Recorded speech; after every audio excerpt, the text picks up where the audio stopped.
ಇವತ್ತು ಹಿಂದೆ ಎಲ್ಲ ಹುಟ್ಟುಹಬ್ಬ ಆಚರಿಸ್ಕೊಂಡು ಬರ್ತಾ ಇದ್ರು. ಇವತ್ತು ನಮ್ಮ ಹೆಚ್ಚಿನದಾಗಿ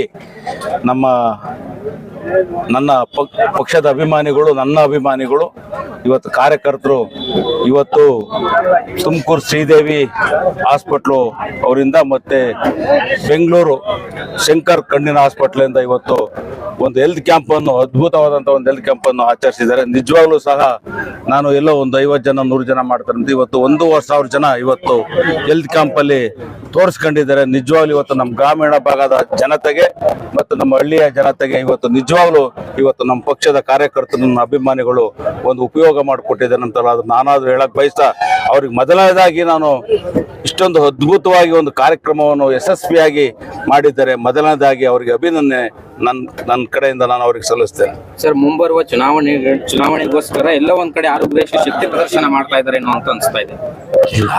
ಚುನಾವಣೆ ಬರ್ತೈತೆ ಹೋಗ್ತೈತೆ. ಇವತ್ತು ನಮ್ಮ ಪಕ್ಷದ ಕಾರ್ಯಕರ್ತರು, ಅಭಿಮಾನಿಗಳು ಇವತ್ತು ಪ್ರತಿ ವರ್ಷದಂತೆನೂ ಸಹ ಈ ವರ್ಷನೂ ಆಚರಿಸ್ಕೊಂಡ್ಬಂದಿದ್ದಾರೆ. ಇದರಲ್ಲಿ ಅದಕ್ಕೇನು ಕಲ್ಪನೆ ಮಾಡೋ ಅಂತ ಅವಶ್ಯಕತೆ ಇಲ್ಲ.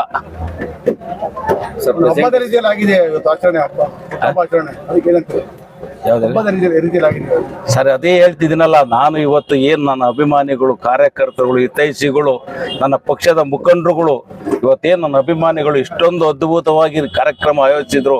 ನಿಜವಾಗ್ಲೂ ನನಗಾದ್ರೂ ನಾನು ಇಷ್ಟೊಂದು ಕಾರ್ಯಕ್ರಮ ಯಶಸ್ವಿ ಆಗ್ತೈತೆ ಅಂದ್ಕೊಂಡಿದ್ದೆ.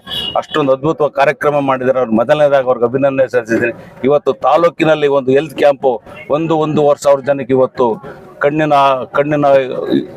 ಕಣ್ಣಿನ ಇದು ಶಸ್ತ್ರಚಿಕಿತ್ಸೆ ಮತ್ತು ಹೃದಯ ಶಸ್ತ್ರಚಿಕಿತ್ಸೆಗೂ ಮತ್ತೆ ಏನು ಆರ್ಟು, ಇವತ್ತು ಪ್ರತಿಯೊಂದಕ್ಕೂ ಇವತ್ತು ಕರೆಸಿ ಇವತ್ತು ಒಂದು ಒಳ್ಳೆ ಕಾರ್ಯಕ್ರಮ ಕೊಟ್ಟಿದ್ದಾರೆ. ಇವತ್ತು ಆ ಕಾರ್ಯಕ್ರಮ ಸುಮಾರದಲ್ಲ, ಒಳ್ಳೆ ಕಾರ್ಯಕ್ರಮ ಕೊಟ್ಟಿದ್ದಾರೆ. ಅದರಿಂದ ಇವತ್ತು ಈ ಹುಟ್ಟುಹಬ್ಬದ ಪ್ರಯುಕ್ತ ಅದು ಒಂದು ಒಳ್ಳೆ ಕಾರ್ಯಕ್ರಮ ಅಂತಲ್ಲ.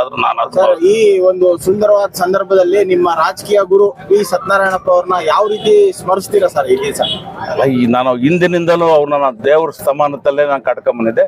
ಇವತ್ತು ಸಹ ನಮ್ಮ ಎದುರಿಗೆ ಇಲ್ದ ಹೋದ್ರು ಅವರು ದೇವ್ರ ರೂಪದಲ್ಲಿ ನಾನು ನೋಡ್ತಾನೆ. ಇವತ್ತೇನಾದ್ರೂ ನನ್ನ ಒಬ್ಬ ಕೆಳಮಡ್ತಾ ಇರೋನ್ನ ಇವತ್ತು ಈ ಮಟ್ಟಲ್ಲಿ ತಂದು ನಿಲ್ಸಿರೋದಕ್ಕೆ ಸನ್ಮಾನ್ಯ ದಿವಂಗತ ಸತ್ಯನಾರಾಯಣ ಸಾಹೇಬ್ರು ಎಂಬುದನ್ನು ಯಾರು ಮರೆಯಂಗಿಲ್ಲ. ನಾನು ಸಹ ಯಾವತ್ತೂ ಮರೆಯಕ್ಕೆ ಸಾಧ್ಯ ಇಲ್ಲ.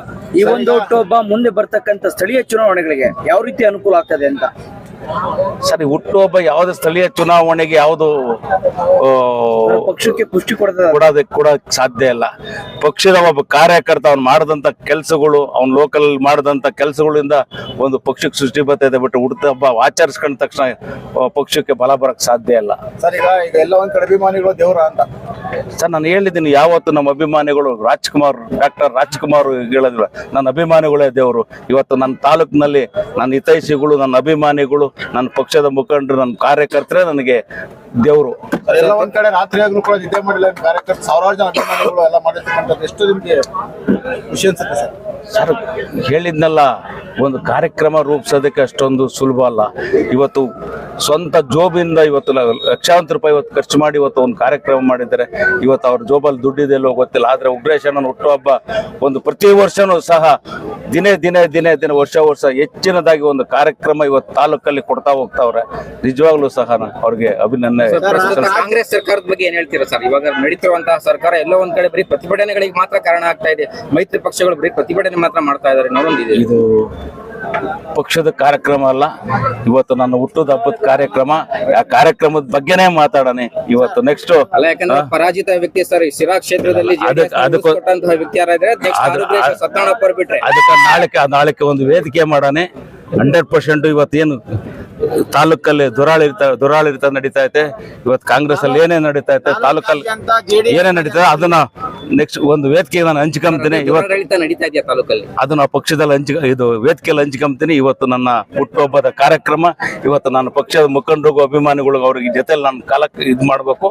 ಆ ದಶ ನೆಕ್ಸ್ಟ್ ನಿಮ್ಗೆ ನಾನು ಮಾತಾಡ್ತೀನಿ.